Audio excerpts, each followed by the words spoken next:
നമസ്കാരം. ഞാൻ ടി ബൈജു, കൃഷി വകുപ്പിൽ നിന്ന് ജോയിൻറ്റ് ഡയറക്ടറായിട്ട് റിട്ടയർ ചെയ്തു. ഒരു ഇൻ്റർവ്യൂ എങ്ങനെ അഭിമുഖീകരിക്കാം, അല്ലെങ്കിൽ എങ്ങനെ ഫലപ്രദമായി ഒരു നല്ലൊരു ഇംപ്രഷൻ ക്രിയേറ്റ് ചെയ്യാം, അതിനെപ്പറ്റിയാണ് ഞാനിന്ന് പറയാൻ പോകുന്നത്. ഇൻ്റർവ്യൂ എന്ന് കേൾക്കുമ്പോൾ തന്നെ നമുക്ക് ടെൻഷൻ ഉണ്ടാവുക സ്വാഭാവികമാണ്. എന്തുകൊണ്ടാണ് ഇങ്ങനെ ടെൻഷൻ ഉണ്ടാകുന്നത്? നമ്മൾ ഈ ഇൻ്റർവ്യൂ അറ്റൻഡ് ചെയ്തതിന് ശേഷം ഈ ജോലി കിട്ടിയില്ലെങ്കിലോ എന്നുള്ള ആശങ്കയാണ് ഈ പറയുന്ന ടെൻഷനുകൾക്കെല്ലാം പ്രധാനമായിട്ടുള്ള ആധാരം. അപ്പോൾ അത്തരമൊരു ചിന്താഗതി അല്ലെങ്കിൽ അത്തരമൊരു ചിന്ത പൂർണ്ണമായിട്ട് മനസ്സിൽ നിന്ന് മാറ്റിവെച്ച് വേണം നമ്മൾ ആ ഇൻ്റർവ്യൂവിൽ പങ്കെടുക്കാനായിട്ട്. ഞാൻ എന്തുകൊണ്ടാണ് ഇങ്ങനെ പറയുന്നതെന്ന് പറഞ്ഞാൽ, എനിക്ക് പഴയൊരു കഥ ഓർമ്മ വരികയാണ്. ഒരാൾ അദ്ദേഹത്തിന് കാര്യമായിട്ട് പഠിക്കാനൊന്നും സാധിച്ചില്ല. ഒരു 3ാം ക്ലാസ്സിൽ വെച്ചൊക്കെ പാഠം നിർത്തേണ്ടതായിട്ട് വന്നു, സാമ്പത്തികമായ ബുദ്ധിമുട്ടുകൾ കാരണം. പിന്നീട് അദ്ദേഹത്തിന് അടുത്തുള്ള ഒരു സ്കൂളിൽ ഒരു പ്യൂണായിട്ട് ഒരു ജോലി കിട്ടി. അപ്പോൾ അന്നത്തെ മാനേജറുടെ ഒരു സഹായം ഒക്കെ കൊണ്ടാണ് ഒരു ജോലി കിട്ടിയത്. പക്ഷേ പിന്നീട് നിയമങ്ങളൊക്കെ മാറി വന്നപ്പോൾ അത്തരം ജോലികൾക്കും 4ാം ക്ലാസ് അല്ലെങ്കിൽ 5ാം ക്ലാസ്സെങ്കിലും നിർബന്ധമായും പാസ്സായിരിക്കണമെന്നുള്ള നിബന്ധനകൾ വന്നു. അപ്പോൾ അങ്ങനെ വന്നപ്പോൾ ഇദ്ദേഹത്തിന് ജോലി നഷ്ടപ്പെടുന്നൊരു അവസ്ഥയുണ്ടായി. അപ്പോൾ കുറച്ച് നാളൊക്കെ ആ മാനേജറൊക്കെ അത് ഇദ്ദേഹത്തിനെ പ്രൊട്ടക്റ്റ് ചെയ്ത് മുന്നോട്ട് പോയി. പിന്നീട് ആ മാനേജർക്ക് ശേഷം അദ്ദേഹത്തിൻ്റെ മകൻ മാനേജറായിട്ട് ചാർജ് എടുത്തതിന് ശേഷം ഈ ഒരു നിയമം നടപ്പിലാക്കണം എന്നുള്ള രീതിയിൽ അവിടെ പറയുകയുണ്ട്. അദ്ദേഹത്തിന് അത് മനസ്സിലാവുകയും ചെയ്തു. ഇനി അധികം താമസിയാതെ എൻ്റെ ജോലി നഷ്ടപ്പെടുകയാണ്. അപ്പോൾ എന്തായാലും നിവൃത്തിയില്ല. അപ്പോൾ അദ്ദേഹത്തിന് ഏതാണ്ട് ഒരു 50 വയസ്സ് കഴിഞ്ഞിരുന്നു. വിവാഹമൊന്നും കഴിച്ചിരുന്നില്ല. ഏതാണ്ട് ഒറ്റയ്ക്കുള്ളൊരു ജീവിതമായിരുന്നു അദ്ദേഹത്തിൻ്റേത്. അപ്പോൾ അങ്ങനെ ഒരു ചിന്താധീനായിട്ട് ഇനി എന്ത് ചെയ്യണമെന്ന് ആലോചിച്ചുകൊണ്ട് അദ്ദേഹം നടക്കുകയാണ്. ഇനി എന്ത് ചെയ്യും, ഇനി സമയത്ത് ഞാൻ പുതിയൊരു ജോലി അന്വേഷിച്ചു കഴിഞ്ഞാൽ കിട്ടുമോ എന്നൊക്കെയുള്ളൊരു ആശങ്കയിൽ അദ്ദേഹം നടക്കുകയാണ്. അപ്പോൾ കുറച്ച് നടന്നു കഴിഞ്ഞപ്പോൾ അദ്ദേഹത്തിന് എവിടെയെങ്കിലും ഒരു ചായ കുടിക്കായിരുന്നു എന്ന് വിചാരിച്ച് അദ്ദേഹം ചുറ്റും നോക്കിയപ്പോൾ അദ്ദേഹത്തിന് മനസ്സിലായി, ഞാൻ ഇത്രയും സമയം നടന്നു വന്ന ഈ സ്ഥലത്തൊന്നും ഒരു ചായക്കടയോ ഒന്നും ഉണ്ടായിരുന്നില്ല എന്ന് മനസ്സിലായി. അപ്പോൾ അദ്ദേഹത്തിനൊരു മനസ്സിലൊരു ലഡ്ഡു പൊട്ടി, അല്ലെങ്കിൽ ഒരു ആശയം തോന്നി. എന്തുകൊണ്ട് എനിക്കൊരു ചായക്കട നടത്തിക്കൂടാ, അല്ലെങ്കിൽ ഒരു പെട്ടിക്കടയെങ്കിലും നടത്തിക്കൂടാ? അങ്ങനെ അദ്ദേഹം പിറ്റേ ദിവസം തന്നെ സ്കൂളിലെത്തിയിട്ട് അദ്ദേഹത്തിൻ്റെ രാജിക്കത്ത് കൊടുക്കുകയും അവിടെ നിന്ന് ഇറങ്ങിപ്പോരുകയും ചെയ്തു. അതുപോലെ കയ്യിലുണ്ടായിരുന്ന കുറച്ച് പൈസ വെച്ച് ഒരു സ്ഥലമൊക്കെ സംഘടിപ്പിച്ച് ചെറിയ ഒരു കട അദ്ദേഹം തുടങ്ങി. ഈ മുറുക്കാനും ബീഡി സിഗരറ്റ് പോലെയുള്ള സാധനങ്ങളും പിന്നെ ചായയും കാപ്പിയൊക്കെ ആയിട്ടുള്ള ചെറിയൊരു കട അദ്ദേഹം തുടങ്ങി. അപ്പോൾ അദ്ദേഹത്തിന് കാര്യമായിട്ടുള്ള ചിലവുകളോ ദുശ്ശീലങ്ങളോ ഒന്നുമില്ല. അങ്ങനെ അദ്ദേഹം കിട്ടുന്നത് അദ്ദേഹത്തിന് ലാഭമായിരുന്നു. അങ്ങനെ കുറച്ച് വർഷങ്ങൾ കഴിഞ്ഞപ്പോൾ ഏതാണ്ട് അദ്ദേഹത്തിൻ്റെ 60ാമത്തെ പിറന്നാളാവുന്ന സമയത്ത് അദ്ദേഹത്തിൻ്റെ വലിയ ഒരു സൂപ്പർ മാർക്കറ്റിൻ്റെ ഉദ്ഘാടനം അന്നവിടെ നടക്കുകയാണ്. അപ്പോൾ അദ്ദേഹത്തിൻ്റെ ആ ഒരു 10 വർഷം കൊണ്ട് അദ്ദേഹത്തിനുണ്ടായ മാറ്റം ആണ് നമ്മളവിടെ കാണുന്നത്. അപ്പോൾ അദ്ദേഹത്തിൻ്റെ ആ സൂപ്പർ മാർക്കറ്റ് ഉദ്ഘാടനത്തിൻ്റെ ദിവസം ഒരു പത്രത്തിലെ ഒരു ലേഖകൻ അദ്ദേഹത്തിനെ ഒന്ന് ഇൻ്റർവ്യൂ ചെയ്യാനായിട്ട് വന്നു. അപ്പോൾ അദ്ദേഹം ചോദിച്ചു, എന്തോ ഒരു കാര്യം ഇടയ്ക്ക് വെച്ച് ഇദ്ദേഹം ഈ ഒപ്പിടുന്നതിന് പകരമായിട്ട് അദ്ദേഹത്തിൻ്റെ തമ്പ് വിരലടയാളം പതിപ്പിക്കുന്നതായിട്ട് കണ്ടു. അപ്പോൾ ഇത്രയും വലിയ ധനികനായിട്ടുള്ള അങ്ങേക്ക് ഒപ്പിടാനുള്ള അറിയില്ല? അദ്ദേഹം സംശയത്തോടെ ചോദിച്ചു. ഇല്ല, ഞാൻ കാര്യമായിട്ട് പഠിച്ചിട്ടില്ല. ഓ, യാതൊരു വിദ്യാഭ്യാസ യോഗ്യതയും ഇല്ലാതെയാണ് അങ്ങ് ഇത്രയും നിലയിലെത്തിയത്. അങ്ങനെയായിരുന്നില്ല, അല്ലെങ്കിൽ അങ്ങ് ഒരു 10ാം ക്ലാസ്സൊക്കെ പഠിച്ചിരുന്നെങ്കിൽ എവിടെ എത്തിയുമായിരുന്നു എന്ന് ചോദിച്ചു. അപ്പോൾ അദ്ദേഹത്തിൻ്റെ മറുപടി, ഞാൻ LP സ്കൂളിലെ പ്യൂണായി ജോലി ചെയ്യുമായിരുന്നു എന്നാണ്. അപ്പോൾ അദ്ദേഹത്തിന് പഠിച്ചില്ല എന്നുള്ളത് അദ്ദേഹത്തിന് ഒരു ന്യൂനതയായിട്ടല്ല വന്നത്, അദ്ദേഹത്തിന് ഒരു സൗഭാഗ്യമായിട്ടാണ് വന്നത്. അദ്ദേഹത്തിന് ജോലി നഷ്ടപ്പെട്ടു എന്നുള്ളത് അദ്ദേഹത്തിനൊരു ശാപമായിട്ടല്ല, പകരം ഒരു പുതിയൊരു അവസരമായിട്ടാണ് അദ്ദേഹത്തിന് മുന്നിൽ തുറന്നു വന്നത്. അപ്പോൾ ഈ ജോലി കിട്ടി, ഞാൻ പറഞ്ഞു വന്നത്, ഈ ജോലി കിട്ടിയില്ലെങ്കിൽ എന്നുള്ളൊരു ചിന്താഗതി വേണ്ട. നമുക്കുള്ള ജോലി എവിടെയാണെന്നുള്ളത് നമുക്കിപ്പോൾ പറയാൻ സാധിച്ചെന്ന് വരില്ല. നമ്മുടെ ജോലി എവിടെയും ഉണ്ട്. അത് കണ്ടെത്തുന്നതുവരെ നമ്മുടെ ശ്രമം തുടർന്നുകൊണ്ടേയിരിക്കണം. നമ്മൾ കാനൽ സാൻഡേഴ്സ്, KFCയുടെ സ്ഥാപനമായ കാനൽ സാൻഡേഴ്സ് ഒരുപാട് നാൾ ഒരുപാട് സ്ഥലങ്ങൾ വായ്പയ്ക്ക് വേണ്ടി അദ്ദേഹം അലഞ്ഞു നടന്നതൊക്കെ നമ്മൾക്ക് കേട്ടിട്ടുണ്ട്. പക്ഷേ അദ്ദേഹത്തിൻ്റെ പെർസിവിയറൻസ്, അത് തുടർന്ന് കൊണ്ടുപോകാനുള്ള വാശി, അതാണ് അദ്ദേഹത്തിനെ വിജയത്തിലേക്ക് നയിച്ചത്. പിന്നെ ഹാരി പോട്ടർ കഥകളുടെ ആ കർത്താവായിട്ടുള്ള ഒരു പേര് ഞാൻ പെട്ടെന്ന് മറന്നുപോയി. അവരുടെ ആ പുസ്തകം തയ്യാറാക്കി അവർ അയച്ചു കൊടുത്തപ്പോൾ ഒരുപാട് പബ്ലിഷർമാർ അത് നിരാകരിച്ചു, റിജക്റ്റ് ചെയ്തു. പിന്നീടാണത് ഒരു പബ്ലിഷർ ഏറ്റെടുക്കുകയും അത് വലിയ വിജയമായി, ലോകം ഇന്നുവരെ കണ്ടിട്ടുള്ള ഏറ്റവും വലിയ വിജയമായിട്ടുള്ള ഒരു പുസ്തക സീരീസായിട്ടത് മാറുകയും ചെയ്തു.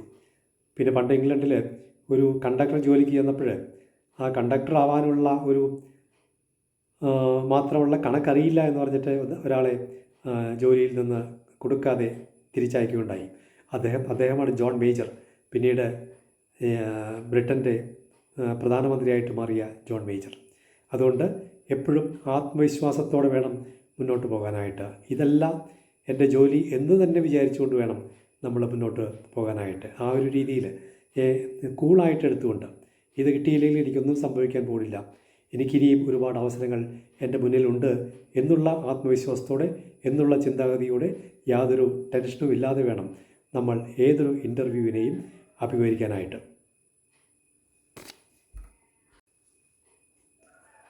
ഇൻ്റർവ്യൂ അഭിമുഖീകരിക്കുമ്പോൾ യാതൊരു ടെൻഷനും ആവശ്യമില്ല എന്ന് പറഞ്ഞു എന്ന് വിചാരിച്ച് യാതൊരു പ്രിപ്പറേഷനും ഇല്ലാതെ, തയ്യാറെടുപ്പുമില്ലാതെ വെറുതെ കയറി ചെല്ലാനുള്ളതല്ല ഒരു ഇൻ്റർവ്യൂ. നമുക്ക് കുറേ തയ്യാറെടുപ്പുകൾ നിർബന്ധമായിട്ടും വേണം.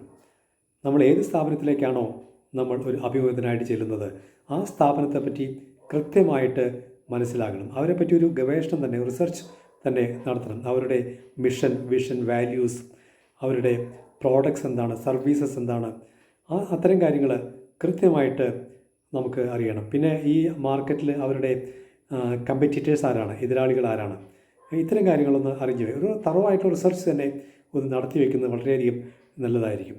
പിന്നെ ഈ അടുത്ത കാലത്ത് ഈ കമ്പനി എന്തെങ്കിലും വാർത്തകൾ ഉണ്ടായിട്ടുണ്ടോ, അത്തരം കാര്യങ്ങൾ കൂടെ അറിഞ്ഞു വയ്ക്കുന്നത് വളരെ നന്നായിരിക്കും. പിന്നെ ആ കമ്പനിയിൽ നമ്മൾ ഏത് ജോലിക്കാണ് നമ്മൾ അപേക്ഷിച്ചിരിക്കുന്നത്, ആ ജോലിയുടെ പ്രത്യേകത എന്താണ്, എന്തൊക്കെയാണ് റിക്വയർമെൻറ്റ്സ്, അതിൻ്റെ എന്തൊക്കെയാണ് അതിൽ ആവശ്യമുള്ള ഗുണങ്ങളൊക്കെയാണ്, കഴിവുകൾ എന്തൊക്കെയാണ്, ഇത്തരം കാര്യങ്ങൾ വളരെ കൃത്യമായിട്ട് അറിഞ്ഞിരിക്കണം. അങ്ങനെ ആ കഴിവുകൾക്ക് ഞാൻ തീർത്തും സ്യൂട്ടബിളാണ് എന്നുള്ള ഒരു കൺവിക്ഷൻ കൂടെ, എന്നൊരു ആത്മവിശ്വാസം കൂടെ നമുക്ക് ഉണ്ടായിരിക്കണം. പിന്നെ ഏതൊരു ഇൻ്റർവ്യൂവിൽ നമ്മൾ കൃത്യമായിട്ട് അവിടെ ചോദിക്കാൻ സാധ്യതയുള്ള കുറച്ച് റെഡിമെയ്ഡ് ചോദ്യങ്ങളുണ്ടായിരിക്കും. അത്തരം ചോദ്യങ്ങളെപ്പറ്റി ഒന്ന് തയ്യാറെടുക്കുകയും അത്തരം ചോദ്യങ്ങളൊന്ന് എഴുതി വെച്ച് അതിനുള്ള ഉത്തരങ്ങൾ കൂടി തയ്യാറാക്കി വെച്ച് ഒന്ന് പഠിച്ചു പോകുന്നത് നന്നായിരിക്കും.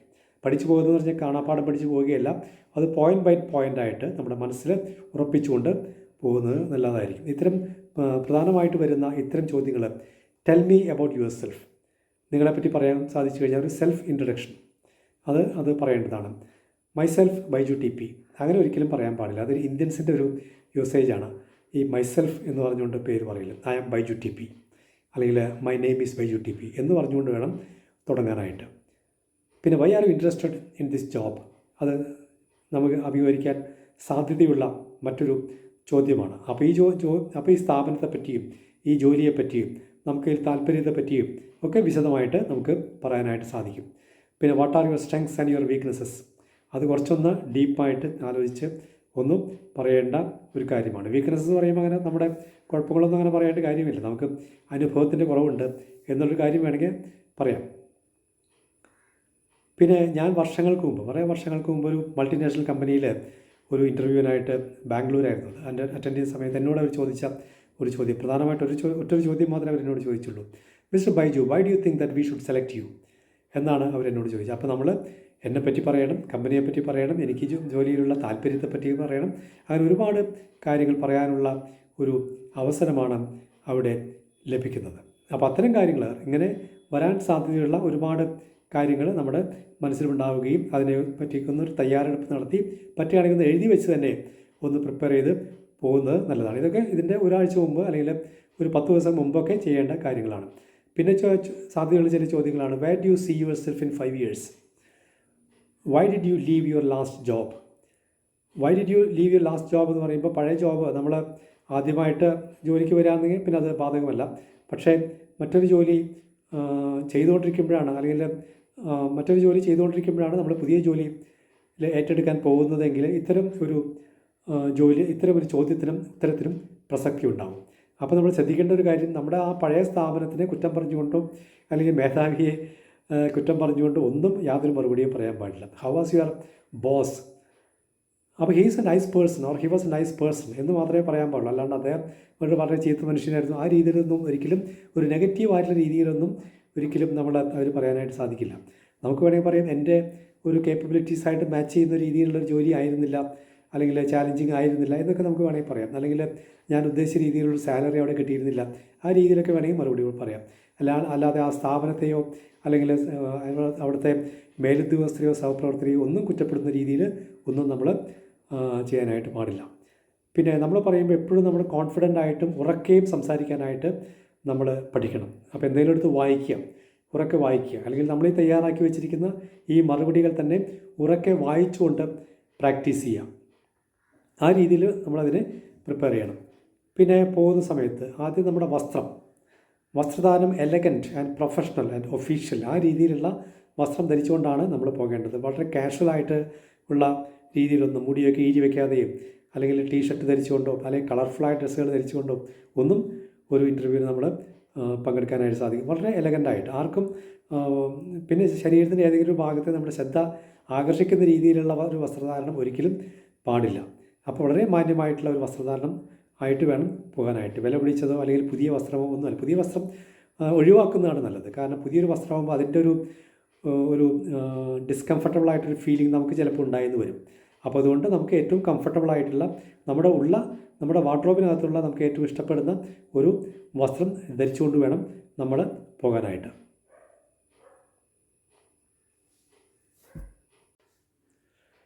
പിന്നെ പോകുമ്പോൾ നമ്മൾ നല്ലൊരു ഫയൽ അല്ലെങ്കിൽ ഒരു ഫയൽ പാഡ് നമ്മൾ കയ്യിൽ കരുതും.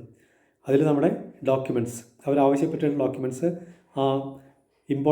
ഇമ്പോർട്ടൻസ് അനുസരിച്ച് in that order of importance നമ്മളത് കൃത്യമായിട്ട് അറേഞ്ച് ചെയ്ത് വെച്ചിരിക്കണം. അപ്പോൾ അവർ ചോദിക്കുന്ന ആ ഡോക്യുമെൻറ്റ്സ് നമ്മൾ ചെന്നുടനെ ഈ ഫയൽ അവിടെ മുമ്പിൽ നീട്ടി വയ്ക്കാൻ പാടില്ല. അവർ ചോദിക്കുന്ന സമയത്ത് ചോദിക്കുന്ന ഡോക്യുമെൻറ്റ്സ് മാത്രമേ നമ്മൾ കൃത്യമായിട്ട് എടുത്ത് കൊടുക്കാനായിട്ട് സാധിക്കുള്ളൂ. അപ്പോൾ കൃത്യമായിട്ട് ഡോക്യുമെൻറ്റ്സ് എവിടെയൊക്കെ ഉണ്ട് എന്നുള്ളൊരു കാര്യം നമ്മുടെ കയ്യിൽ കൃത്യമായിട്ട് ഉണ്ടാവണം, ഒരു ധാരണ ഉണ്ടാവണം. അപ്പോൾ ചോദിക്കുന്ന ചോദ്യങ്ങൾ ഒട്ടും സമയം കളയാതെ എടുത്തു കൊടുക്കാനായിട്ട്. അപ്പോൾ നമ്മൾ ഈ ഫയൽ നമ്മൾ തന്നെ ഒന്ന് പരിചയപ്പെടണം. നമ്മളെല്ലാം കൂടി നേരത്തെ എപ്പോഴൊരിക്കൽ ഇൻ്റർവ്യൂവിന് പോയപ്പോൾ ഒരു ഫയലായിട്ട് ഇരിക്കുന്നുണ്ട്, അതേ രീതി എടുത്ത് കൊണ്ടു ചെല്ലാതെ അതൊന്ന് തുറന്നു നോക്കി ഓരോ ഡോക്യുമെൻറ്റ്സ് എവിടെയാണെന്ന് നോക്കി അതെല്ലാം പെട്ടെന്ന് കിട്ടുന്ന രീതിയിലല്ലേ, പുറത്ത് വലിച്ചെടുക്കാൻ പറ്റുന്ന രീതിയിലല്ലേ എന്നുള്ളതൊക്കെ ഒന്ന് ഉറപ്പുവരുത്തി ആ രീതിയിൽ വേണം അത് അറേഞ്ച് ചെയ്ത് വെക്കാനായിട്ട്. നേരത്തെ പറഞ്ഞതുപോലെ അവർ ചോദിക്കുന്ന ഡോക്യുമെൻറ്റ്സ് ആ ചോദിക്കുന്ന സമയത്ത് നമുക്ക് എടുത്ത് കൊടുക്കാനായിട്ട് സാധിക്കണം. പിന്നെ ഇതുമായി യാതൊരു ബന്ധവുമില്ലാത്ത ഡോക്യുമെൻറ്റ്സ് കയ്യിലുണ്ടാവാതിരിക്കാൻ ആണ് നല്ലത്. നമ്മളെന്തെങ്കിലും പബ്ലിക്കേഷൻസൊക്കെ ഉണ്ടെങ്കിൽ പത്രത്തിലോ മറ്റോ മാസികകളിലോ അല്ലെങ്കിൽ ഇതിലൊക്കെ എഴുതിയിട്ടുണ്ടെങ്കിൽ അതിൻ്റെ കട്ടിങ്സൊക്കെ ആവാം. പക്ഷേ ഇതുമായിട്ട് യാതൊരു ബന്ധവുമില്ലാത്ത ഒരു ഡോക്യുമെൻറ്റ്സ് നമ്മുടെ കയ്യിൽ ഉണ്ടാവാതിരിക്കുകയാണ് നല്ലത്, കയ്യിൽ വയ്ക്കാതിരിക്കുകയാണ് നല്ലത്. പണ്ട് ഉണ്ടായൊരു സംഭവം ഓർക്കുകയാണ്. ഞാൻ ഒരു ഇൻ്റർവ്യൂ അറ്റൻഡ് ചെയ്യായിരുന്നു. അപ്പോൾ എൻ്റെ കൂടെ ഉണ്ടായിരുന്ന മറ്റൊരു സുഹൃത്ത്, അദ്ദേഹം ഒരുപാട് ആർട്ടിക്കിൾസ് പബ്ലിഷ് ചെയ്തിട്ടുണ്ടായിരുന്നു. അപ്പോൾ കാഡ്ബറി എന്നൊരു കമ്പനിയിലാണ് അദ്ദേഹം ഇൻ്റർവ്യൂവിന് പോകുന്നത്, ഞങ്ങൾ ഇൻ്റർവ്യൂവിന് പോകുന്നത്. അപ്പോൾ എൻ്റെ ഇൻ്റർവ്യൂ കഴിച്ചു, ഞാൻ പുറത്ത് കാത്തിരിക്കുകയാണ്. അപ്പോൾ അദ്ദേഹം ഇൻ്റർവ്യൂവിന് കയറി. അപ്പോൾ അദ്ദേഹം വലിയൊരു സ്യൂട്ട് കേസിനകത്താണ് അദ്ദേഹത്തിൻ്റെ ആർട്ടിക്കിൾസ് മുഴുവൻ എടുത്ത് കൊണ്ടുവരുന്നത്. അപ്പോൾ അദ്ദേഹം അകത്ത് ചെല്ലുമ്പോൾ അപ്പോൾ ഈ ആർട്ടിക്കിൾസ് കൊണ്ട് അവർക്ക് വളരെ ഇമ്പ്രസ്ഡായി. പെട്ടെന്ന് അവർ ആർട്ടിക്കിൾ എടുത്ത് വായിക്കാനായിട്ട് തുടങ്ങി. അദ്ദേഹത്തിൻ്റെ കഷ്ടകാലത്തിന് അത് വർഷങ്ങൾക്ക് മുമ്പ് കാഡ്ബറി കമ്പനി കൊക്കോ കർഷകരെ പറ്റിച്ചു എന്നുള്ള വാർത്ത ഉണ്ടായിരുന്നു. കാരണം ഇടവിളയായ കൊക്കോ നടുവിന് എന്ന് പറഞ്ഞ് കാഡ്ബറി കമ്പനി ഒരുപാട് പേരെ അന്ന് പ്രോത്സാഹിപ്പിക്കുകയും ഒരുപാട് പേര് കൊക്കോ കൃഷിയുമായിട്ട് മുന്നോട്ട് വരികയും അവസാന ഉൽപ്പന്നങ്ങൾ വരാനായിട്ട് തുടങ്ങിയപ്പോൾ ഇതിൻ്റെ വിലയിടുകയും അന്ന് ഈ കാഡ്ബറി കമ്പനി ഈ പ്രൊക്യൂർമെൻറ്റിൽ നിന്ന് പിന്മാറുകയൊക്കെ ചെയ്യുകയുണ്ടായി. അത് 1983-84 കാലഘട്ടത്തിലൊക്കെ ഉണ്ടായിട്ടുള്ള സംഭവമാണ്. അപ്പോൾ അതിനെപ്പറ്റി അന്ന് തന്നെ അദ്ദേഹം ഒരു ആർട്ടിക്കിൾ എഴുതിയിട്ടുണ്ടായിരുന്നു. അപ്പോൾ കഷ്ടകാലത്തിന് അന്നത്തെ ഇൻ്റർവ്യൂവർക്ക് കിട്ടിയത് ഈ ആർട്ടിക്കിളായിരുന്നു. അപ്പോൾ അത് മലയാളത്തിലായിരുന്നു. അദ്ദേഹം അത് വായിച്ച് അദ്ദേഹത്തിൻ്റെ കാഡ്ബറി കമ്പനിയുടെ വൈസ് പ്രസിഡൻ്റായിരുന്ന ആൾക്ക് അത് വായിച്ചു കൊടുക്കുകയും ചെയ്തു. അങ്ങനെ അത് വല്ലാത്തൊരു എംബാരസിങ് സിറ്റുവേഷനായിരുന്നു. അപ്പോൾ നമുക്ക് കൃത്യമായിട്ടുള്ള ധാരണയുണ്ടാവണം. നമ്മുടെ കയ്യിലുള്ള ഡോക്യുമെൻറ്റ്സ് അല്ലെങ്കിൽ രേഖകൾ അല്ലെങ്കിൽ ആർട്ടിക്കിൾസ് എന്താണ്, എന്തിനെ പറ്റിയാണ് എന്നുള്ളത് കൃത്യമായിട്ട് അറിഞ്ഞുകൊണ്ട് വേണം അത് അറേഞ്ച് ചെയ്ത് വെക്കാനായിട്ട്. പിന്നെ ഇതിന് തലേദിവസം വളരെ നന്നായിട്ട് ഉറങ്ങണം. ഒരു പരീക്ഷയ്ക്ക് പഠിക്കുമ്പോൾ പോലും തലേദിവസം കുത്തിരുന്ന് വായിച്ച് ഉറക്കം വിളച്ച് പിറ്റേ ദിവസം പരീക്ഷയ്ക്ക് പോവുക, ഇൻ്റർവ്യൂവിന് പോവുക, ആ ഒരു ശീലമുണ്ടെങ്കിൽ അത് ഇപ്പോൾ തന്നെ നിർത്തണം. തലേദിവസം നന്നായി ഉറങ്ങുക എന്നുള്ളത് നമുക്ക് പിറ്റേ ദിവസത്തേക്ക് ഉണർവോടും ഉന്മേഷത്തോടെയും ആത്മവിശ്വാസത്തോടെയൊക്കെ സംസാരിക്കാനായിട്ടോ അല്ലെങ്കിൽ പ്രതികരിക്കാനായിട്ടോ അല്ലെങ്കിൽ പരീക്ഷ എഴുതാനായിട്ടോ അത്യാവശ്യം വേണ്ട ഒരു ഗുണമാണ്. അപ്പോൾ അത് നിർബന്ധമായിട്ടും നമുക്ക് ഓർമ്മയുണ്ടാവണം. തലേദിവസം ഒരിക്കലും ഉറക്കമിളക്കരുത്. നല്ലവണ്ണം ഉറങ്ങി വേണം എഴുന്നേൽക്കാനായിട്ട്. പിന്നെ ഇൻ്റർവ്യൂ ചെയ്യുന്ന സ്ഥലമൊക്കെ നേരത്തെ കൂട്ടി മനസ്സിലാക്കി വെക്കണം. ലൊക്കേഷനെ കൃത്യമായിട്ട് അറിഞ്ഞു വെക്കണം. നമുക്ക് കൃത്യമായിട്ട് പരിചയമില്ലാത്ത സ്ഥലമാണെങ്കിൽ ഒന്ന് പോയി നോക്കുന്നതിലും തെറ്റില്ല. പക്ഷേ അവിടെ കയറി ചോദിക്കരുത്. അവിടെ കയറി നാളെ ഇൻ്റർവ്യൂവിനുണ്ട്, നാളെ സ്ഥലമറിയാൻ വന്നതാണ് എന്നൊന്നും കയറി ചോദിക്കുന്നത് ഉചിതമാകില്ല. അപ്പോൾ സ്ഥലം കൃത്യമായിട്ട് അറിഞ്ഞു വയ്ക്കുക. അവിടേക്കുള്ള റൂട്ടും ഇതൊക്കെ അറിഞ്ഞു വയ്ക്കുക. ഒരു 15 മിനിറ്റെങ്കിലും മുമ്പ് നമ്മളവിടെ എത്തുന്ന രീതിയിൽ വേണം അവിടെ ചെല്ലാനായിട്ട്. ഒരുപാട് നേരത്തെ എത്തരുത്. 1 മണിക്കൂർ നേരത്തേക്ക് അവിടെ ചെന്ന് അവരൊക്കെ എത്തുന്നതിന് മുമ്പായിട്ട് അല്ലെങ്കിൽ അവർ തയ്യാറെടുക്കുന്നതിന് മുമ്പായിട്ട് അവിടെ കയറി ചെല്ലുന്നത് ഒരു അഭംഗിയായിരിക്കും. അപ്പോൾ ഒരു 15 മിനിറ്റെങ്കിലും മുമ്പ് അവിടെ എത്തിച്ചേരാവുന്ന രീതിയിൽ വേണം നമ്മൾ നമ്മുടെ യാത്ര അറേഞ്ച് ചെയ്യാനായിട്ട്.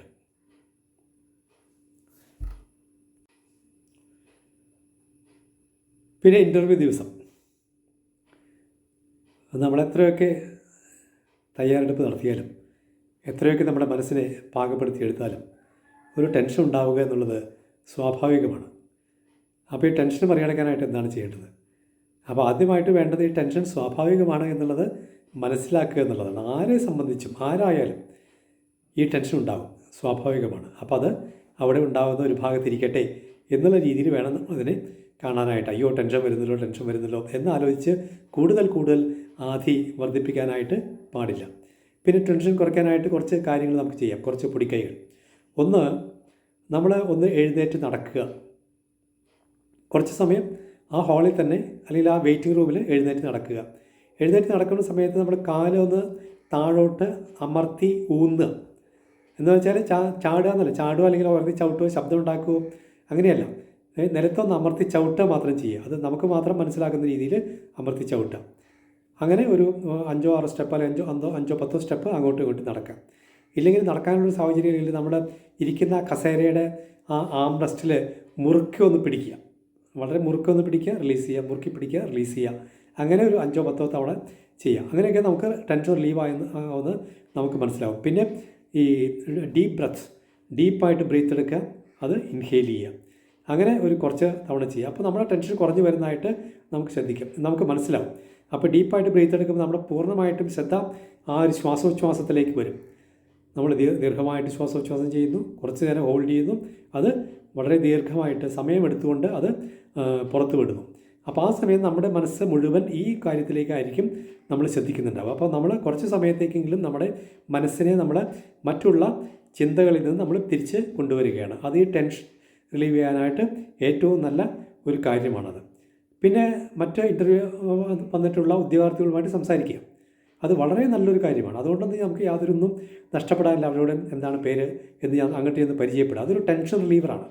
പിന്നെ നമ്മുടെയൊക്കെ ഒരു കോൺഫിഡൻസ്, ഒരു ടോക്കിംഗ് ടു സ്ട്രേഞ്ചേഴ്സ് എന്നുള്ളത് വളരെ നല്ല ഒരു കാര്യമാണ്. നമുക്കൊക്കെ ഒരു കോൺഫിഡൻസ് വരാനുള്ള, ഒരു ബസ്സിലൊക്കെ യാത്ര ചെയ്യുന്ന സമയത്ത് അടുത്തൊരാളുള്ള, നമ്മൾ സാധാരണഗതിയിൽ നമ്മൾ എത്ര മണിക്കൂറുകളൊന്ന് യാത്ര ചെയ്താലും അടുത്തുള്ളവരോട് സംസാരിക്കുക എന്നുള്ളത് നമുക്കൊരു ശീലമില്ലാത്തൊരു കാര്യമാണ്. പക്ഷെ അദ്ദേഹത്തിന് വെറുതെ ഒന്ന് തോണ്ടി വിളിച്ച് ഒന്ന് സംസാരിക്കാം. അപ്പോൾ നിങ്ങളെവിടെ പോകുന്നു, എവിടെ വീട്, ആ രീതിയിലുള്ള ചോദ്യശരങ്ങൾ നിരന്തരമായിട്ട് എഴുതുകൊണ്ടിരിക്കുന്ന രീതിയിലല്ല നമ്മളതിനെ സമീപിക്കേണ്ടത്. അത്തരം രീതികൾ നമുക്ക് കാണാറുണ്ട്. അങ്ങനെയല്ല, എവിടെയാണ് പോകുന്നത്, അപ്പോൾ അദ്ദേഹത്തിന് മറുപടി കിട്ടിക്കഴിഞ്ഞാൽ ഞാൻ ഇന്ന സ്ഥലത്താണ് പോകുന്നത്, ഇന്ന ആവശ്യമാണ് പോകുന്നത് എന്ന് പറഞ്ഞുകൊണ്ട് വേണം ഓരോ തവണ അദ്ദേഹം പറയുമ്പോഴും നമ്മളും അത്തരം കാര്യങ്ങൾ പറഞ്ഞുകൊണ്ട് വേണം നമ്മൾ മുന്നോട്ട് പോകാനായിട്ട്. അദ്ദേഹത്തിന് താല്പര്യമല്ലെന്നുണ്ടെങ്കിൽ പിന്നെ നമ്മൾ അധികം ചോദ്യങ്ങളിലേക്ക് കടക്കേണ്ടതില്ല. പക്ഷേ ഇതൊക്കെ ഒരു ടെൻഷൻ റിലീവ് ചെയ്യാനായിട്ട് നമുക്ക് ചെയ്യാവുന്ന ഒരു കാര്യങ്ങളാണ്. അപ്പോൾ ഈ ടെൻഷനുമായിട്ട് ബന്ധപ്പെട്ട് ഞാൻ പറഞ്ഞ കാര്യങ്ങൾ, ഒന്ന് ഈ ദീർഘമായിട്ടുള്ള ശ്വാസോച്ഛ്വാസം എടുക്കലും നിശ്വാസവും, പിന്നെ ചെറിയായിട്ട് നടക്കുക, നിലത്ത് അമർത്തി ചവിട്ടിക്കൊണ്ട് നടക്കുക, പിന്നെ കസേരയിൽ ഒന്ന് ഉറക്കെ പിടിക്കുക, പിന്നെ ഇല്ലെങ്കിൽ വെറുതെ കുറച്ച് സമയം നടക്കാൻ പറ്റും, വെറുതെ കുറച്ച് നേരം നടക്കുക, അടുത്തുള്ളവരോട് സംസാരിക്കുക. ഇത്തരം കാര്യങ്ങളൊക്കെ ചെയ്തുകൊണ്ട് നമ്മുടെ ടെൻഷൻ നമുക്ക് കുറയ്ക്കാനായിട്ട് സാധിക്കും.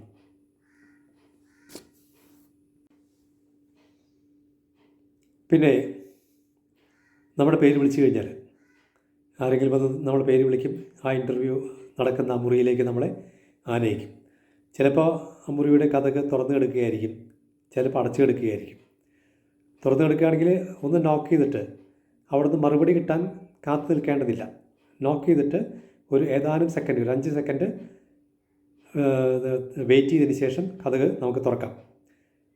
ഇപ്പോൾ കതക് തുറന്നു കിടക്കുകയാണെങ്കിൽ തന്നെ അതിൻ്റെ സൈഡിലോ ഒന്ന് നോക്ക് ചെയ്തുകൊണ്ട് നമ്മൾ പറയണം, മേ കമിൻ സാർ. ആ സമയത്ത് സ്ത്രീകൾ മാത്രമേ ഉള്ളൂ എന്ന് നമുക്ക് തോന്നുകയാണെങ്കിൽ മേ കമിൻ മാഡം എന്ന് പറയാം, അല്ലെങ്കിൽ മേ കമിൻ സാർ എന്ന് പറഞ്ഞുകൊണ്ട് വെയിറ്റ് ചെയ്യുക. അപ്പോൾ അവർ വരാനായിട്ട് പറയും, അല്ലെങ്കിൽ ആംഗ്യം കാണിക്കും. അപ്പോൾ നമ്മൾ മുന്നോട്ട് ചെല്ലുക. അപ്പോൾ വളരെ കോൺഫിഡൻ്റ് ആയിട്ട് ചെറിയ ഒരു പുഞ്ചിരിയോടുകൂടി ആത്മവിശ്വാസത്തോടെ വേണം നമ്മൾ മുറിക്കകത്ത് ചെല്ലാനായിട്ട്. അപ്പോൾ സാധാരണ ഒരു ടേബിളിൻ്റെ അപ്പുറത്തായിട്ട് ഈ പറയുന്ന ഇൻ്റർവ്യൂ ബോർഡിലെ ചെയർമാനും കുറച്ച് അംഗങ്ങളൊക്കെ അവിടെ ഇരിക്കുന്നുണ്ടായിരിക്കും. അതിൻ്റെ മുമ്പിലായിട്ട് സാധാരണ ഒരു ചെയർ മാത്രമേ സാധാരണഗതിയിൽ ഇട്ടിട്ട് ഉണ്ടാവുള്ളൂ. അപ്പോൾ ആ ചെയറിൽ നമ്മളിരിക്കുക. അത് ഈ ടേബിളിൽ നിന്ന് കുറച്ച് അകലെയാണ് ഇട്ടിട്ട് ഉള്ളതെന്നുണ്ടെങ്കിൽ അത് വലിച്ച് മുന്നോട്ട് അടുപ്പിച്ച് അതിനകത്ത് ഇരിക്കാനായിട്ട് നോക്കരുത്. അപ്പോൾ നമ്മുടെ കയ്യിലുള്ള ഫയൽ നമ്മുടെ മടിയിൽ വെച്ച് അവിടെ ഇരിക്കുക. നമുക്ക് ഏതാണ്ട് കയ്യെത്താവുന്ന ദൂരത്തിലായിരിക്കും ഈ ടേബിൾ. എന്നാൽ ഈ കസേര വലിച്ചടുപ്പിക്കാനായിട്ട് നോക്കാതിരിക്കുന്നതായിരിക്കും ഉചിതം. അപ്പോൾ ഈ ഫയൽ പാഡ് നമ്മുടെ മടിയിൽ വെച്ച് അവർക്ക് പറയാം. അപ്പോൾ ഇരിക്കുന്നതിന് മുമ്പായിട്ടൊരു കാര്യം ചെയ്യണം, ഗുഡ് മോർണിംഗ് സാഴ്സ് എന്ന് പറയാം. നമ്മൾ ആദ്യം ചോദിച്ചത് മേ കമിൻ സാർ എന്ന് ചോദിച്ചു. അടുത്തെത്തിക്കഴിഞ്ഞാൽ ഗുഡ് മോർണിംഗ് സാഴ്സ്. അത് അവിടെ ചിലപ്പോൾ സ്ത്രീകളും പുരുഷന്മാരും എല്ലാവരും ഉണ്ടാവും. അപ്പോൾ ചില IAS ഇൻ്റർവ്യൂകളൊക്കെ good morning sir, good morning madam, each and every ഓരോരുത്തരെയും നോക്കിക്കൊണ്ട് they are saying good morning sir, good morning madam, അങ്ങനെയും ചെയ്യുന്നുണ്ട്. ഇല്ലെങ്കിൽ പൊതുവായിട്ട് ഗുഡ് മോർണിംഗ് സാഴ്സ് എന്ന് പറഞ്ഞാലും മതി. അതിനകത്ത് സ്ത്രീകളുണ്ടെങ്കിലും കുഴപ്പമൊന്നുമില്ല, ഗുഡ് മോർണിംഗ് സാഴ്സ് എന്ന് പറഞ്ഞുകൊണ്ട്. അപ്പോൾ ഒരു ഇരിക്കാൻ പറഞ്ഞതിന് ശേഷം മാത്രമേ നമ്മൾ ഇരിക്കാനായിട്ട് പാടുള്ളൂ.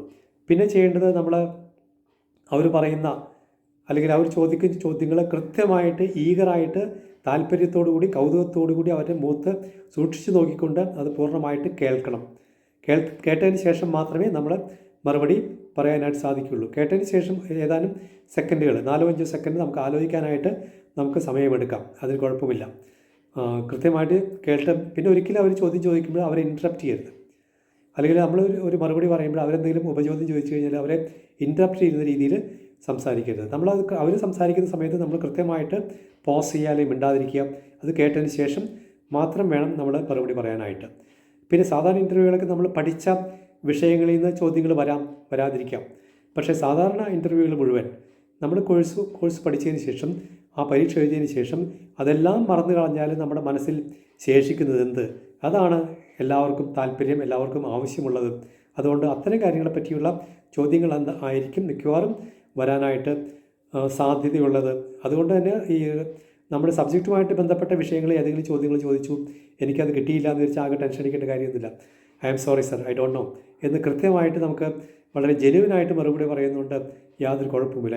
അല്ലെങ്കിൽ I forgot that sir, I am sorry, I forgot that എന്ന് പറയുന്നുണ്ടും ഒന്നും കുഴപ്പമില്ല. അത് ഒരു ഉണ്ടാക്കി പറഞ്ഞ് അല്ലെങ്കിൽ നമ്മൾ അറിയാത്തൊരു കാര്യം ഉണ്ടാക്കി പറയുന്നതിനേക്കാൾ ഭേദം നമുക്ക് അറിയില്ല എന്നുള്ളത് തുറന്ന് സമ്മതിക്കുന്നതാണ്. കാരണം ഇങ്ങനത്തെയുള്ള അക്കാഡമിക് നോളജ് ഉള്ളവരെ ഒന്നും നോക്കിയിട്ടല്ല അവർ ഇരിക്കുന്നത്. അവരൊരു ഇമോഷണൽ കോഷ്യൻറ്റ്, നമുക്കൊരു പ്രശ്നം ഉണ്ടായിക്കഴിഞ്ഞാൽ നമ്മളതിനെ എങ്ങനെയാണ് അഭിമുഖീകരിക്കാൻ പോകുന്നത്, എങ്ങനെയാണ് അതിനെ മറികടക്കാൻ പോകുന്നത്, അങ്ങനെയുള്ള കാര്യങ്ങളാണ് ഈ ഇൻ്റർവ്യൂ ബോർഡിലുള്ളവർ നമ്മുടെ കയ്യിൽ നിന്ന് ചോർത്തിയെടുക്കാനായിട്ട് അവർ ശ്രമിക്കുക. അതുകൊണ്ട് ഇടയ്ക്ക് 1-2 ചോദ്യങ്ങൾ തുടർച്ചയായിട്ട് കിട്ടിയില്ല എന്ന് വിചാരിച്ച് ടെൻഷൻ അടിക്കേണ്ട കാര്യമൊന്നുമില്ല. ഒരു ചെറിയ പുഞ്ചിരിയോടുകൂടി തന്നെ ആത്മവിശ്വാസത്തോടു കൂടി തന്നെ അവരുടെ മുഖത്ത് നോക്കിക്കൊണ്ട് വേണം നമ്മളിരിക്കാനായിട്ട്. ഒരിക്കലും താഴെ നോക്കി വിഷാദത്തോടു കൂടിയോ നിരാശയോടുകൂടിയോ ഒന്നും ഇരിക്കാനായിട്ട് പാടില്ല. പിന്നെ ചോദ്യം ചോദിച്ചു കഴിഞ്ഞാൽ അവരുടെ മുഖത്ത് നോക്കി തന്നെ വേണം മറുപടി പറയാനായിട്ട്. പിന്നെ ഞാൻ നേരത്തെ കേട്ടിട്ടുള്ളൊരു കാര്യം എന്ന് വെച്ചാൽ, ഒരു ഇൻ്റർവ്യൂയുടെ ആ ഒരു സെറ്റപ്പ് അനുസരിച്ച് അല്ലെങ്കിൽ അവരുടെ ഇരിപ്പിൻ്റെ ഒരു സ്ഥിതി അനുസരിച്ച് നമുക്ക് ആരാണ് അതിൽ ചെയർമാൻ അല്ലെങ്കിൽ ചെയർപേഴ്സൺ, മറ്റുള്ള അംഗങ്ങൾ ആരാണ് എന്നുള്ള കൃത്യമായിട്ട് നമുക്ക് മനസ്സിലാവും. അപ്പോൾ ആര് ചോദ്യം ചോദിച്ചാലും ചെയർപേഴ്സൻ്റെ മുഖത്ത് നോക്കിയിട്ട് വേണം മറുപടി പറയാൻ എന്ന ഒരു കാര്യം ഞാൻ നേരത്തെ പറഞ്ഞു കേട്ടിട്ടുണ്ട്. പക്ഷേ എനിക്കത് മുഴുവനായിട്ട് ഒരു യോജിപ്പില്ല. ആരാണോ ചോദ്യം ചോദിക്കുന്നത് അപ്പോൾ അദ്ദേഹത്തിൻ്റെ മുഖത്ത് നോക്കിയിട്ടായിരിക്കും നമ്മൾ ഈ ചോദ്യം പൂർണ്ണമായിട്ടും കേൾക്കുന്നുണ്ടാവുക. അതിനുശേഷം അദ്ദേഹത്തിൻ്റെ മുഖത്ത് നോക്കിയിട്ട് തന്നെ നമുക്ക് മറുപടി പറയാം. ഈ മറുപടി പറയുന്നതിനിടയ്ക്ക് നമുക്ക് ഒരു 10 സെക്കൻഡ് 15 സെക്കൻഡ് കഴിയുമ്പോൾ അങ്ങോട്ടും അപ്പുറത്തും നോക്കി മറ്റുള്ളവരുടെ മുഖത്തേക്ക് നോക്കുന്നതിൽ കുഴപ്പമൊന്നുമില്ല. അപ്പോൾ എന്തായാലും ചോദിച്ച ആളോട് തന്നെ മുഖത്ത് അവസാനിപ്പിക്കാം, അല്ലെങ്കിൽ ഈ അതിൽ ചെയർപേഴ്സൻ്റെ മുഖത്ത് നോക്കിയിട്ട് നമുക്ക് മറുപടി അവസാനിപ്പിക്കാം. വളരെ ലെങ്തി ആയിട്ടുള്ള ഒരു ചോദ്യം ആണെങ്കിൽ. പിന്നെ എപ്പോഴും നമ്മുടെ മുഖത്തൊരു പുഞ്ചിരി ഉണ്ടാവുക എന്നുള്ളത് നമുക്ക് എപ്പോഴും ഓർമ്മ വേണം. അതൊരു ഒന്ന് പരിചയിക്കണം നമുക്കത്. കാരണം പുഞ്ചിരി എന്ന് പറഞ്ഞാൽ ആത്മവിശ്വാസത്തിൻ്റെ ലക്ഷണമാണ്. പിന്നെ ഈ പുഞ്ചിരിച്ച് കഴിഞ്ഞാൽ നമ്മൾ തന്നെ നമുക്കുള്ള ടെൻഷനെ കുറയ്ക്കുകയാണ്. നമ്മൾ നമ്മുടെ ആത്മവിശ്വാസത്തിനെ ഊട്ടി വളർത്തുകയാണ്, ഊട്ടി ഉറപ്പിക്കുകയാണ്. അപ്പോൾ ഈ പുഞ്ചിരി എപ്പോഴും നമ്മുടെ മുഖത്ത് ഉണ്ടാവണം. പിന്നെ ജോലിയിലോ അല്ലെങ്കിൽ നമ്മുടെ എന്തെങ്കിലും പാസ്റ്റ് എക്സ്പീരിയൻസിനെ പറ്റിയുള്ള ചോദ്യങ്ങൾ ചിലപ്പോൾ ഉണ്ടായിരിക്കും. നമ്മൾ പഴയ ഒരു കാര്യങ്ങൾ അല്ലെങ്കിൽ ഒരു ചാലഞ്ച് നമ്മളെങ്ങനെ നേരിട്ടു, അതിനെങ്ങനെ മറികടന്നു എന്നൊക്കെ ചോദിക്കുമ്പോൾ അതിനെ മറുപടി പറയുന്ന സ്റ്റാർ എന്ന് പറയുന്നൊരു മെത്തേഡുണ്ട്. Star, STAR. S എന്ന് പറഞ്ഞാൽ സിറ്റുവേഷൻ, T എന്ന് പറഞ്ഞാൽ ടാസ്ക്, A എന്ന് പറഞ്ഞാൽ ആക്ഷൻ, R എന്ന് പറഞ്ഞാൽ റിസൾട്ട്. അപ്പോൾ ആ സിറ്റുവേഷൻ എന്തായിരുന്നു, ആ സിറ്റുവേഷൻ അതിനെപ്പറ്റി വിശദമായിട്ട് പറയാം. പിന്നെ ആ ടാസ്ക് എന്തായിരുന്നു, അല്ലെങ്കിൽ നമ്മുടെ മുമ്പിലുള്ള ഒരു ചാലഞ്ച് എന്തായിരുന്നു, നമുക്ക് ചെയ്യേണ്ടിയിരുന്ന കാര്യങ്ങൾ എന്തായിരുന്നു. പിന്നെയാണ് ആക്ഷൻ, നമ്മൾ എന്തൊക്കെ കാര്യങ്ങളാണ് അത് നമ്മളവിടെ ചെയ്തത്, ആ കാര്യങ്ങൾ വളരെ വിശദമായിട്ട് തന്നെ പറയാം. പിന്നെ റിസൾട്ട്, അവസാനം എൻ്റെ റിസൾട്ട് എങ്ങനെയായിരുന്നു, അത് നമ്മൾ വിജയമായിരുന്നോ, അല്ലെങ്കിൽ എന്തായാലും അതൊരു പുതിയ ഒരു it was A learning opportunity, അതിന് യാതൊരു സംശയവുമില്ല. നമ്മളൊരു പരാജയമാണെങ്കിൽ തന്നെയും you could learn a lot of things, ആ രീതിയിലൊക്കെ നമുക്കതിന് പറയാം. അപ്പോൾ അത്തരം കാര്യങ്ങൾ, ഇത്തരം രീതിയിലുള്ള കുറച്ച് പ്രിപ്പറേഷൻസ് നമുക്ക് ഉണ്ടാവണം. പിന്നെ പൊതുവായിട്ട് കുറച്ച് കാര്യങ്ങൾ പറയുകയാണെങ്കിൽ ജനറൽ നോളജ്, പൊതുവിജ്ഞാനം, പത്രം വായിക്കൽ ഒരു ശീലമാക്കണം നമുക്ക്. അത് പിന്നീട് എപ്പോഴെങ്കിലും ഒരു പരീക്ഷയുടെ തലേദിവസം ചെയ്യേണ്ട ഒരു കാര്യമല്ല. എല്ലാ ദിവസവും പത്രം വായിക്കലൊരു ശീലമാക്കണം. പ്രധാനപ്പെട്ട കാര്യങ്ങൾ ഒരു നോട്ട്ബുക്ക് വെച്ചിട്ട് ആ നോട്ട്ബുക്കിൽ എഴുതി വെക്കുക കൂടെ ചെയ്ത് കഴിഞ്ഞാൽ അതുമായിട്ട് ബന്ധപ്പെട്ട മറ്റൊരു കാര്യം ഉണ്ടാകുമ്പോൾ നമുക്ക് ഈ കാര്യങ്ങൾ ഓർമ്മ വരും, അല്ലെങ്കിൽ വേണമെങ്കിൽ നമുക്കൊന്ന് എടുത്ത് നോക്കാനും ഒക്കെ സാധിക്കും. പിന്നെ നമ്മുടെ ലാംഗ്വേജ് പ്രൊഫിഷ്യൻസി, മലയാള ഭാഷയിലായാലും ഇംഗ്ലീഷ് ഭാഷയിലായാലും നമ്മുടെ ഒരു ഭാഷാ പ്രാവീണ്യം കൂട്ടാനായിട്ടുള്ള ശ്രമങ്ങൾ ഉണ്ടാവണം. എന്ത് ചോദ്യം ചോദിച്ചാലും you should be able to reply confidently and effectively at the very moment. ആ രീതിയിലൊരു കോൺഫിഡൻസ് ലെവല് നമുക്ക് കൂട്ടിയെടുക്കാനായിട്ട് സാധിക്കണം, ഭാഷാപരമായിട്ടുള്ളൊരു പ്രാവീണ്യം. അപ്പോൾ നമുക്ക് എന്ത് ചോദ്യം ചോദിച്ചാലും നമുക്ക് ഭാഷയെപ്പറ്റി അല്ലെങ്കിൽ വാക്കുകൾ അല്ലെങ്കിൽ ഗ്രാമർ ഒന്നും ചിന്തിക്കാതെ കൃത്യമായിട്ടുള്ള വാക്കുകൾ നമ്മുടെ ചുണ്ടിൽ വരും എന്ന രീതിയിലേക്ക് നമ്മളെ പാകപ്പെടുത്തി എടുക്കണം. അതിനുവേണ്ടി സ്പോക്കൺ ഇംഗ്ലീഷ് ക്ലാസ്സുകളോ ഓൺലൈൻ ക്ലാസ്സുകളോ ഒക്കെ നമുക്ക് ഗുണം ചെയ്യും. അപ്പോൾ മലയാളത്തിലായാലും ഇംഗ്ലീഷിലായാലും കൃത്യമായിട്ടും ഭംഗിയായിട്ടും ഒക്കെ സംസാരിക്കാനായിട്ട് നമുക്ക് പ്രാക്ടീസ് ചെയ്യണം. പിന്നെ ഇൻ്റർവ്യൂ കഴിഞ്ഞാൽ അവരെ താങ്ക് യു പറഞ്ഞിട്ട് വേണം നമ്മൾ അവിടുന്ന് പോരാനായിട്ട്. Sir that was a great learning opportunity, thank you for the opportunity, or thank you for great time, thank you എന്നൊക്കെ പറഞ്ഞുകൊണ്ട് നമുക്ക് അവിടുന്ന് പോരാം. ഒരു പ്രൈവറ്റ് കമ്പനിയൊക്കെ ആണെങ്കിൽ നമുക്ക് വേണമെങ്കിൽ ഒരു ഇമെയിൽ അയക്കാം. I am extremely happy that I could meet some of the senior officers of your company. That was a great learning opportunity എന്നൊക്കെ പറഞ്ഞുകൊണ്ട് നമുക്കൊരു മെയിൽ വേണമെങ്കിൽ അവർക്ക് അയക്കാം. സർക്കാർ സ്ഥാപനങ്ങളിലൊന്നും അതിന് വലിയ പ്രസക്തിയില്ല. എന്തായാലും ധൈര്യത്തോടെ, സന്തോഷത്തോടെ, ആത്മവിശ്വാസത്തോടെ, ചെറിയ ഒരു പുഞ്ചിരിയോടെ ഈ ഇൻ്റർവ്യൂവിനെ അംഗീകരിക്കുക. തീർച്ചയായും നിങ്ങൾ വിജയം വരിക്കും. നമസ്കാരം.